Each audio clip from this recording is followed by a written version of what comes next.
Welcome back. Today I'm going to talk to you about carburetor rebuilding. This is not going to be a complete carburetor rebuild. This is more going to be aimed toward those of you at home. So what I'm going to do is show you a realistic approach, money versus time, to what you can do to redo a carburetor. When you go to buying complete kits and things, the average homeowner just isn't set up for that. So I'm gonna show you a realistic approach here and what you should do. And my suggestion as a homeowner, to join me over here at the workbench. So this is an Echo HC 150, older model Hedge trimmer. Customer found it in his garage, said it's been there when he bought the house. He doesn't really know much about it, wants to see if it can be fixed. For this video, we're gonna just take this carb off. I'm gonna show you some basics on going through a carb. So we'll remove this cover so that we can get to the bolts for the carb.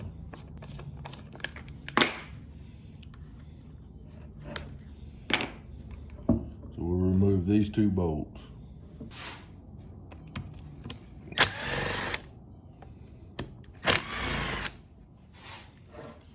And then pull, it'll come loose. You can see the deposits running out of that carb. Slide your piece up. Yeah, those lines are just plumb rotted. And we have our carb loose. It's over for now. Get this out of the way. Just go ahead and remove this plate, which will not only allow the primer bulb, but it'll allow your top plate to come off so that you can get to your pump diaphragm. And then we'll remove these two screws to allow us to get to our metering diaphragm.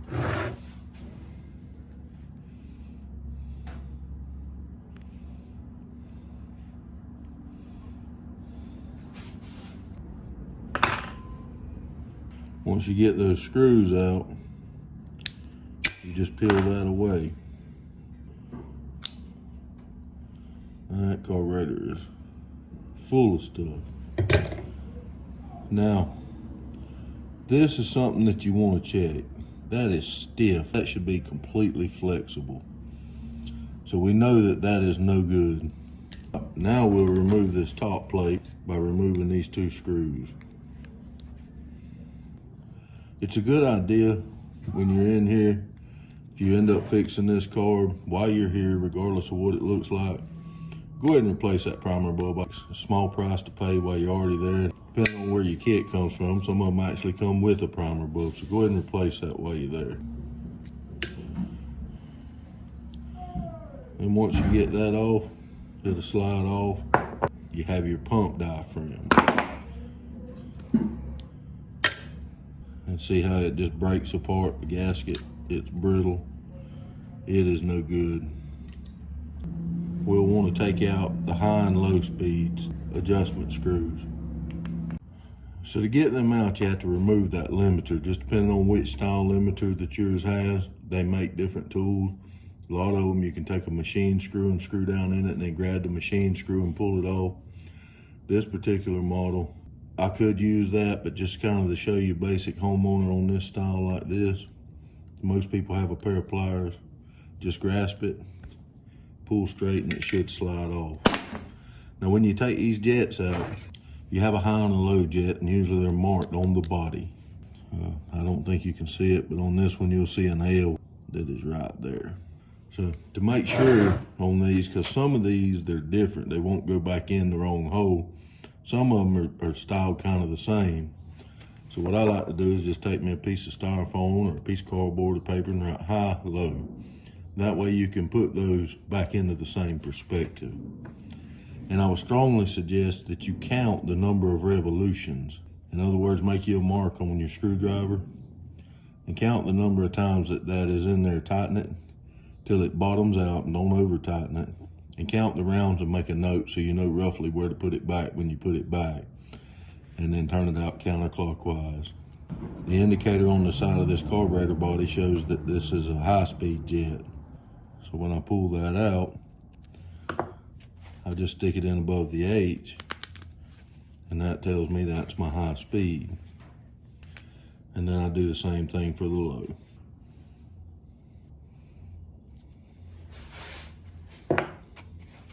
and we'll put it over here with our L.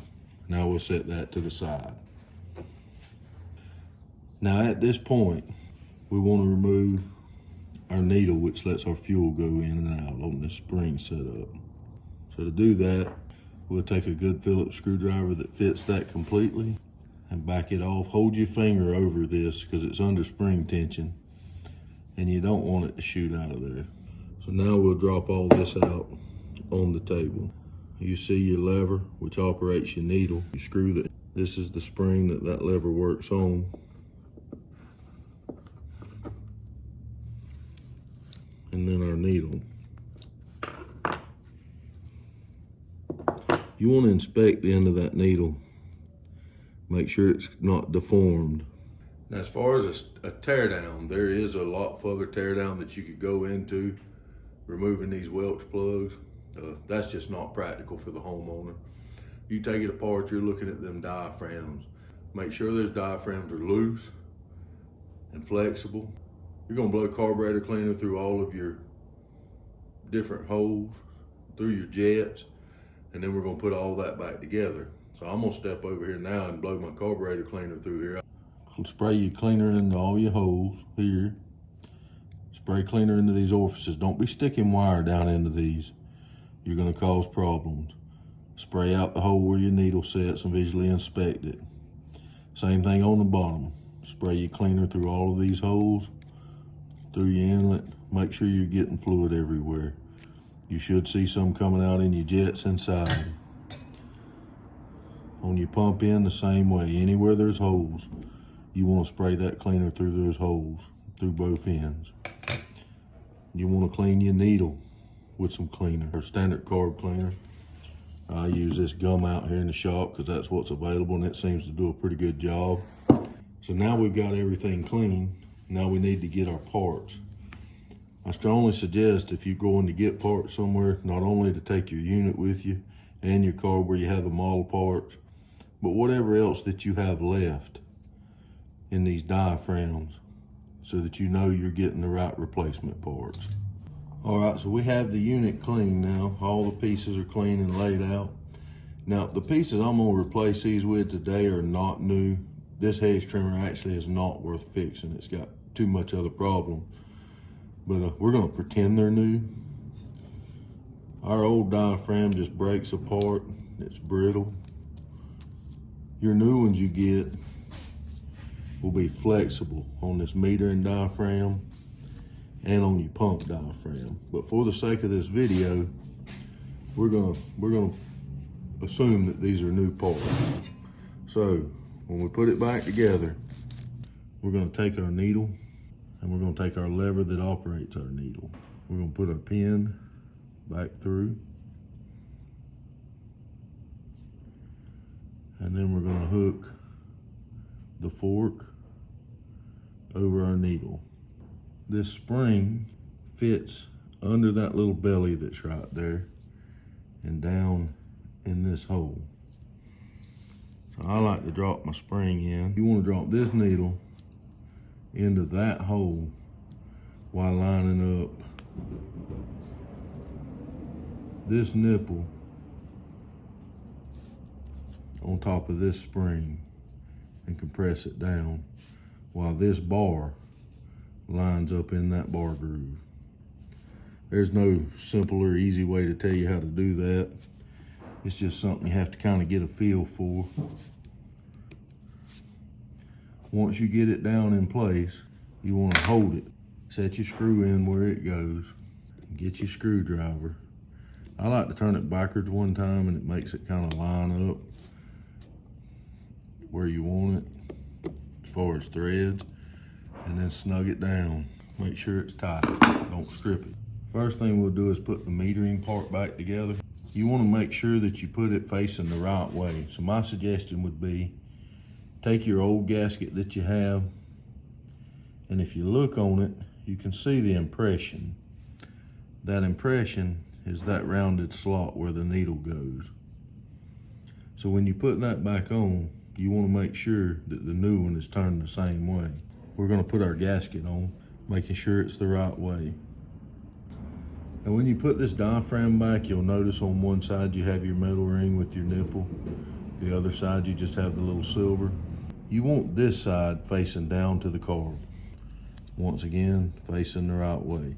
And your diaphragm may not look just like this, but the principle is the same. And then you're gonna lay your cap back on, lining up your holes, making sure everything's lined up. And then we'll put those 2 screws in. And I strongly suggest, before you break into this, I have a video that's also, I believe it's called My View on Carburetor Repair versus Replacement. I'll put that link down in the description section. I strongly suggest you watch that before you go into this. It may save you some steps. All right, so now we have the metering end back together. Now we'll turn it up and we're gonna put your pump diaphragm on. Now just assume that this was your new gasket. If you look on your old gasket, you can see that the grooves that are pressed down in it here, those grooves are from that plate. So that tells you that when you put this back together, those grooves need to be facing that plate. So when you put the new one on, make sure it's on there first. You'll notice there's little line-up pins that's on that. Same way when you put your meter and diaphragm on. Now all this would be clean if you were going back with a new one. But since this is really a waste for us, we're not gonna do that. It would sit on your line-up pins. Now that one's clear, most of them are not clear. And then while you make sure it stays in place, make sure those line-up pins are lined up and that everything seats down flat. So then we take a new primer bulb and put on top of it. Then take our sealing plate and put on top of that. Now we'll put these 2 screws in.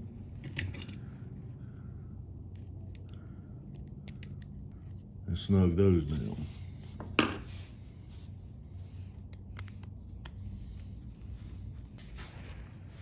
At this point, we want to put our adjustments back in. So we'll take the low, put it back in its hole, and the high. Making sure your needles are clean, no trash. And I would do a little better job of cleaning the outside of this carburetor if it were going back on a unit. But what you want to do now is tighten those down till they bottom out. And then once they bottom out, don't force them. Just snug it till it's bottom. Then remember when you counted earlier how many you were turned out, and turn both of them back to the same setting that you counted. Now by doing this, you should be able to get it to the point where it'll at least crank, and then you can finish adjusting it out. I'll do some videos later on about adjusting carbs or how I adjust carbs. There are some on the internet, but this should just give you a basic principle. So I hope this has helped you. That is not a full tear down. That is realistically what most homeowners, that's the point that you're gonna go to. Not really much reason for a homeowner to go any further than that, but the price of carburetors, if you open it up and that don't work, buy you a new carburetor. And that's pretty much the logistics of it. Thank y'all for joining me, and I'll post some links down in there to that video I told you about, my view on replacement versus repair. I strongly suggest you watch that video too. Thank y'all for joining me.